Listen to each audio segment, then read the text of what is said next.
Welcome everyone to Fighting Fraud with AARP Connecticut, a bi-monthly program in which we discuss a different fraud or scam and how you can protect yourself and your loved ones from becoming victims, all in 30 minutes. My name is Kelly Leffler, and I am the Associate State Director of Outreach for AARP Connecticut. Today, we are joined by Detective Matt Hogan from the Connecticut State Police Department, talking about a term that is still a mystery for many of us, cryptocurrency, and why scammers feed into that confusion to steal your hard-earned money. Detective Hogan will help us learn how scammers use cryptocurrency and steps being taken to keep the public safer. Detective, thank you for joining us. You got it. Thanks for having me. We are so happy to have you joining us regarding this really important topic, Detective Hogan. So let's get started. You got it. Cryptocurrencies such as Bitcoin have become hot commodities in online trading, and it's possible for legitimate investors to make profits, but many people have also experienced dramatic losses. According to the FBI, in 2023, investment fraud involving cryptocurrency accounted for $3.94 billion, that's billion with a B, in losses, and that's up from $2.57 billion the previous year. That said, it's not just investment fraudsters that are convincing victims to convert their money into the digital currency. So that leads me to my first question, why?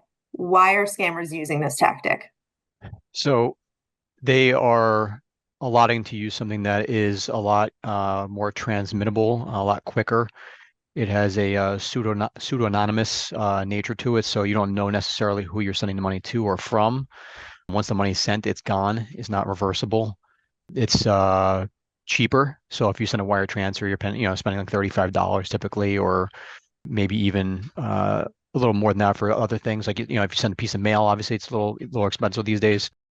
So it's just such an easy mechanism to move, and it's global too. So if you're a country that's considered unbanked, like some places in Africa or Southeast Asia that may not have access to all the banks we do, they a lot to use cryptocurrency because it's just so much easier to move the money so rapidly. And then the obfuscation part of it. So if I'm a bad guy and I'm trying to move money around, this is a great way to do it because they know that, majority of law enforcement don't really understand it either. So for us to track it, trace it, and try and seize it, it's a lot more difficult.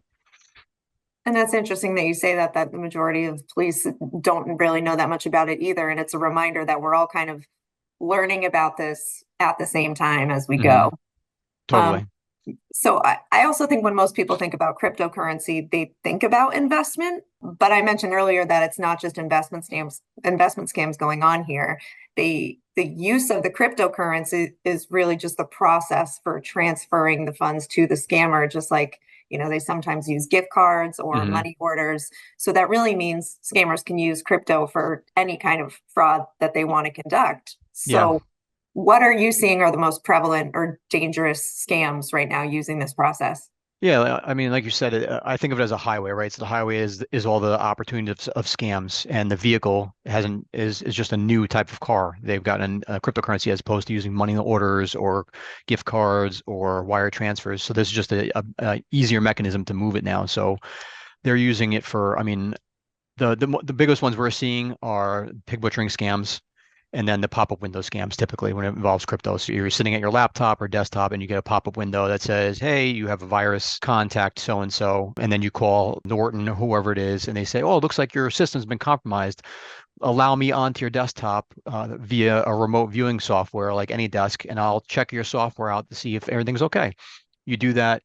And then they go, oh my gosh, it looks like your bank account's been compromised. What they're really doing is they're going through your emails and checking for all kinds of, artifacts that they can use to compromise your system.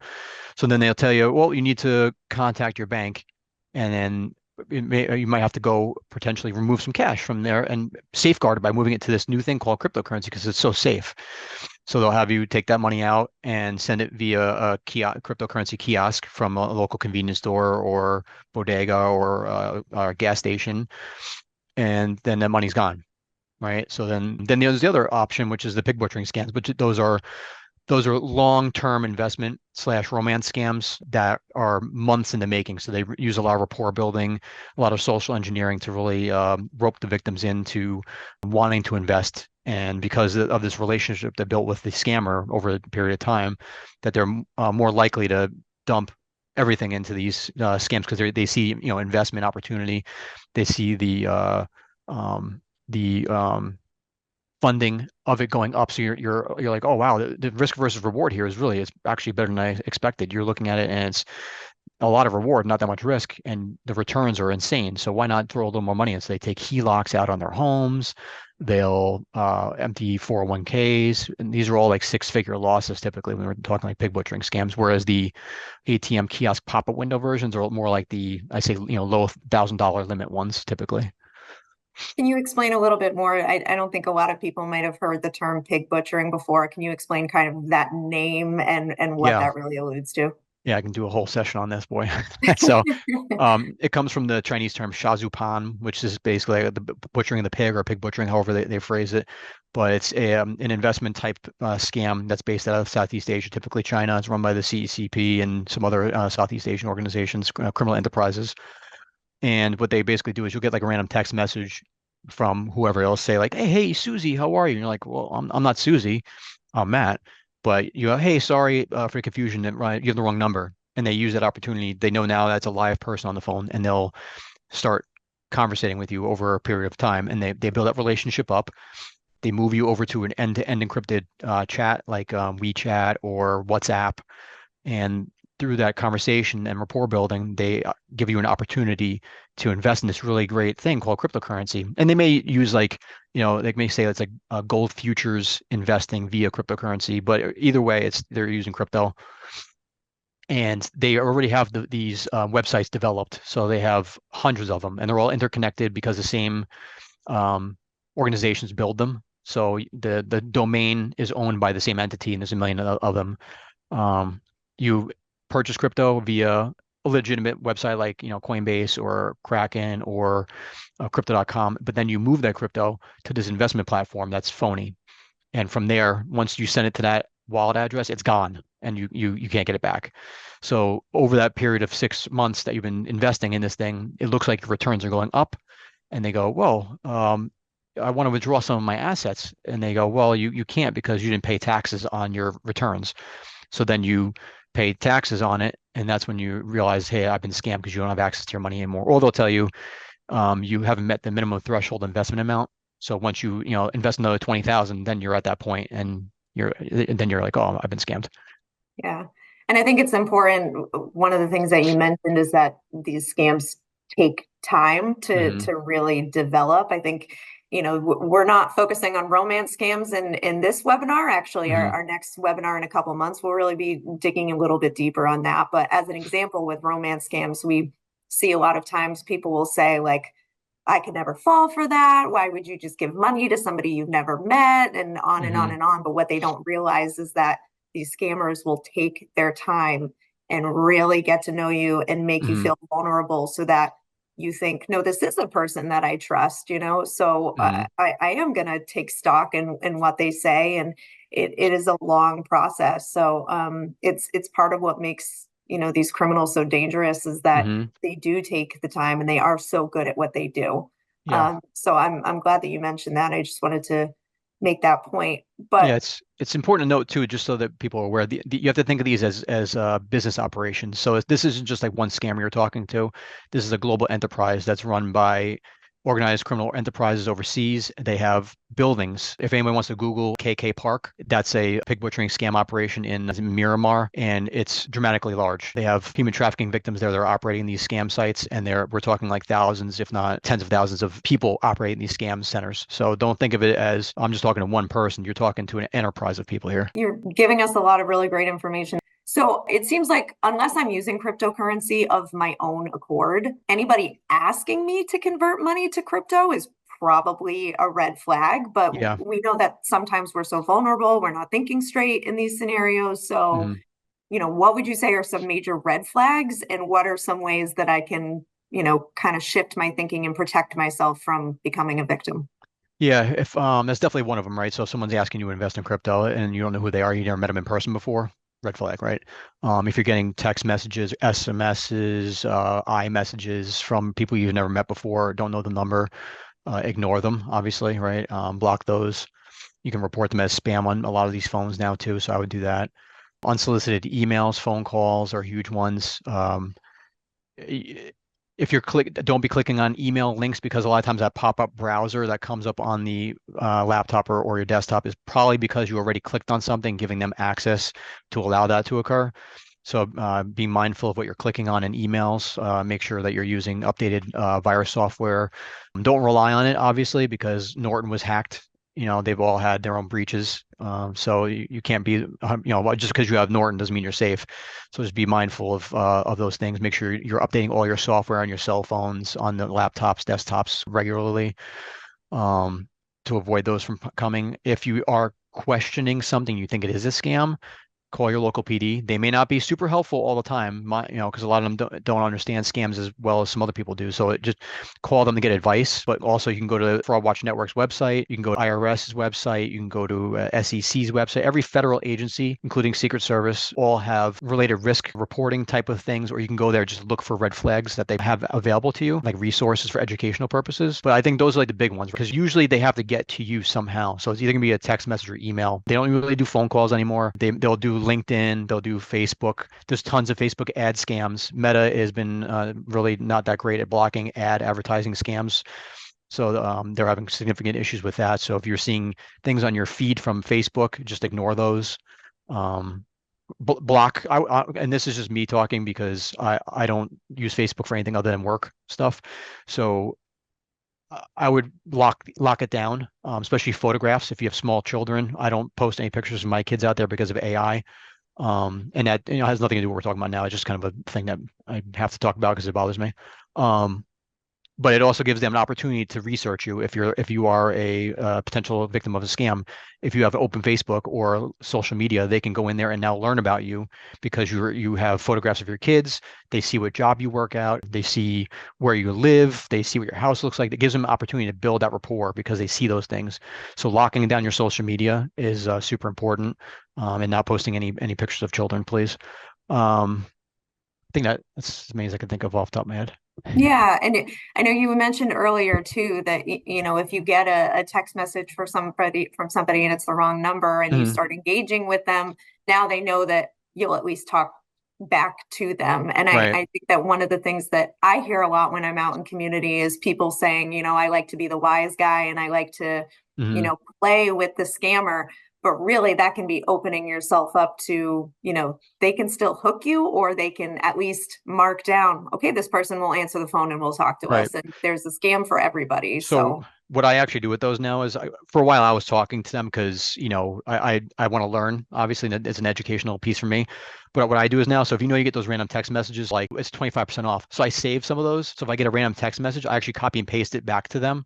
So it looks like, oh, I just texted one of those telephone numbers associated with like a marketing thing, and they just delete it, is my assumption what they're doing with it. interesting. And I know some of the resources that you mentioned, like the AARP Fraud Watch Network, you Hmm. mentioned making sure you call your local police department, you can call your attorney general, but keep trying different avenues. If you have Hmm. that gut feeling, you need to follow that gut feeling. And if something seems too good to be true, probably is. So, Especially investments. Investments, if there's low risk, there's no such thing as investing in low risk.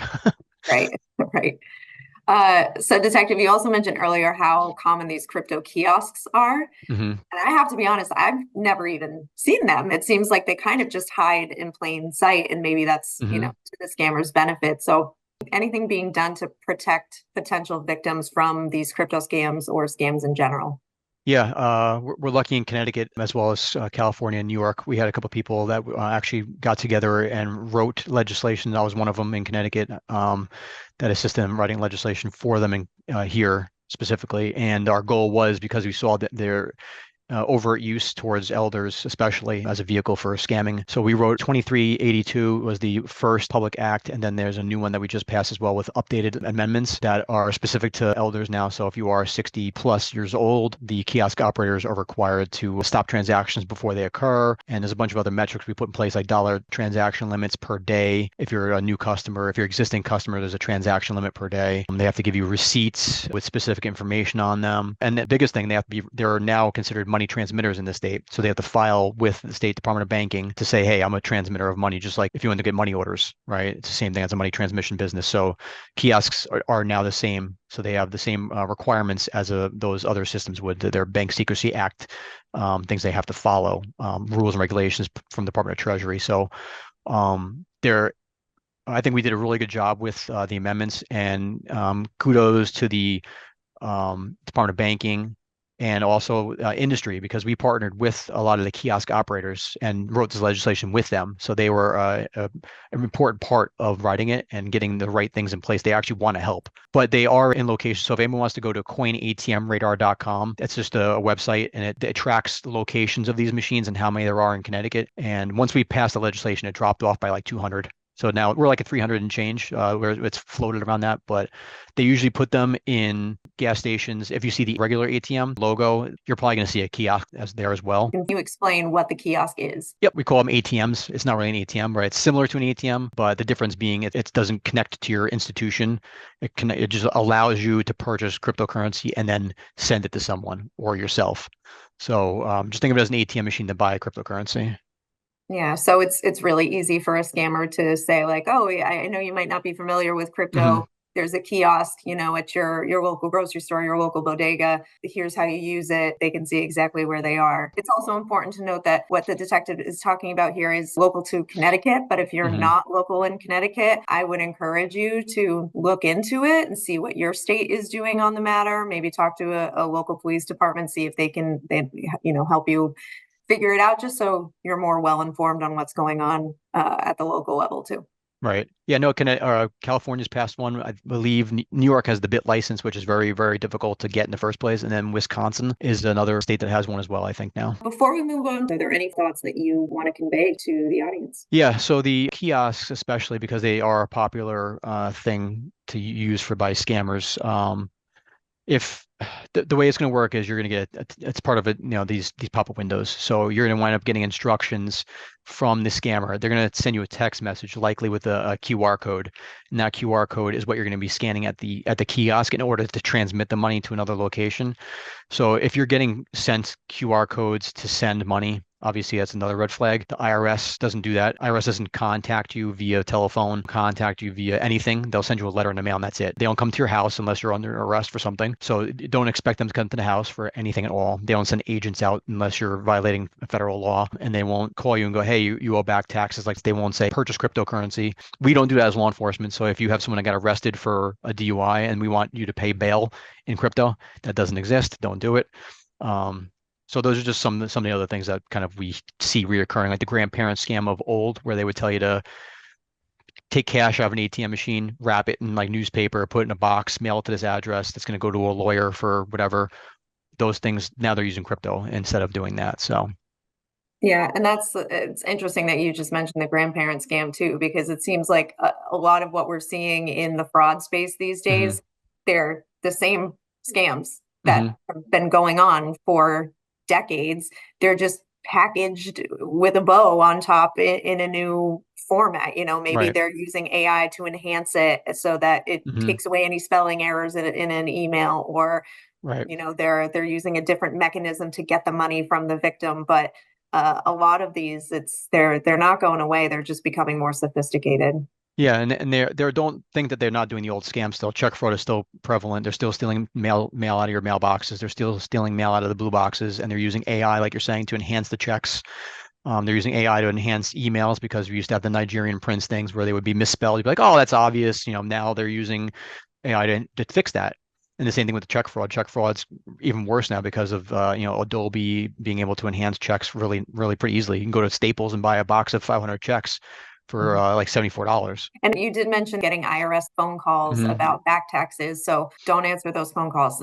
Just hang up right away. That's not the IRS contacting you. And you might want to, at that point, probably check your credit history to see if anyone's opened any accounts on yours, and probably freeze your accounts, because if they believe that or have access to your accounts in some capacity, they might be flagging yourself because of those things. So I would check your credit. We had mentioned legislative stuff. Connecticut also passed 23-161, which is more specific to banks in the state, but it allows institutions, if they do recognize a potential elder fraud issue, they have the ability now to freeze the account to not allow transactions to occur, and then for them to contact the Department of Aging and begin that process to vet whether or not they're being scammed. So that's out there now too. So why would anyone want to buy cryptocurrency? I purchased it too, so I'm a user as well. So full disclosure, obviously, right? They're important. I think it's a good metric for hedging inflation.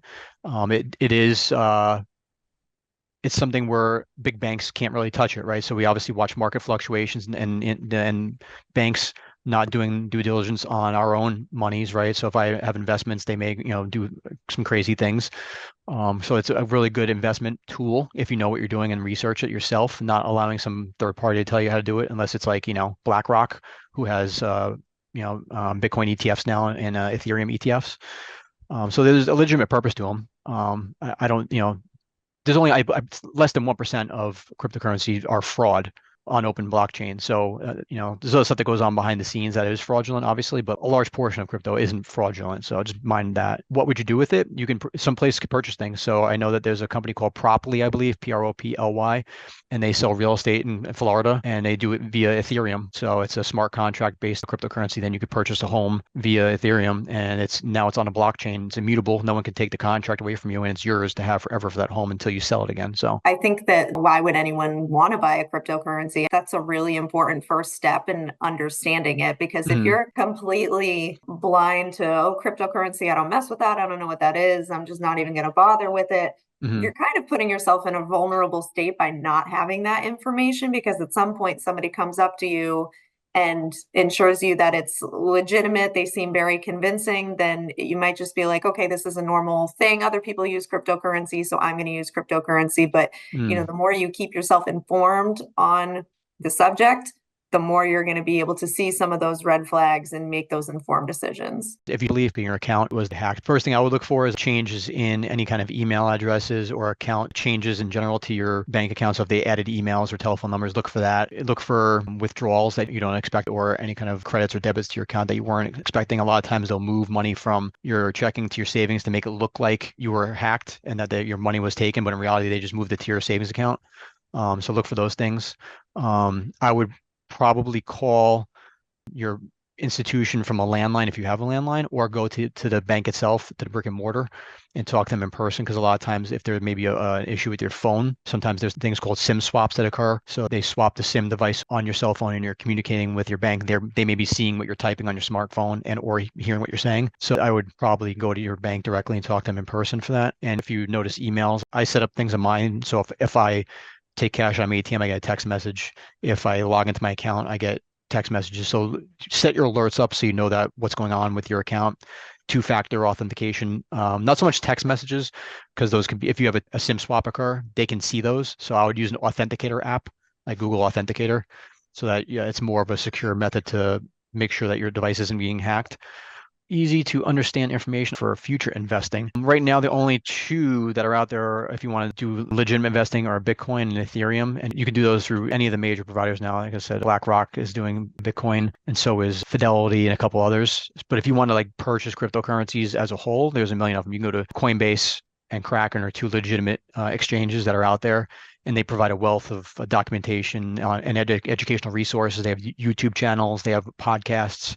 Those are places to go that I would check out. Talk to your investment advisors if you guys have them, if they are savvy on that kind of stuff. A lot of them aren't doing crypto investing right now just because of everybody's kind of scared of it.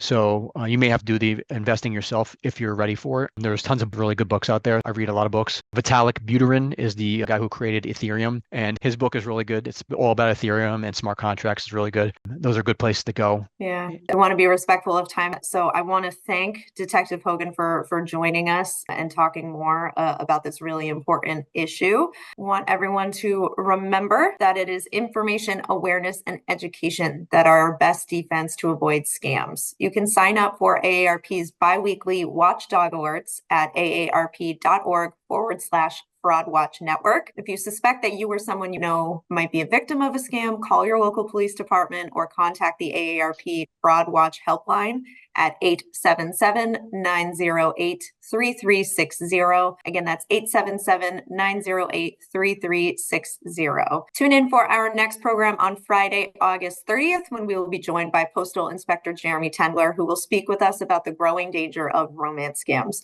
For this and more virtual programs, including our weekly webinar Wednesdays, visit aarp.org/CT events.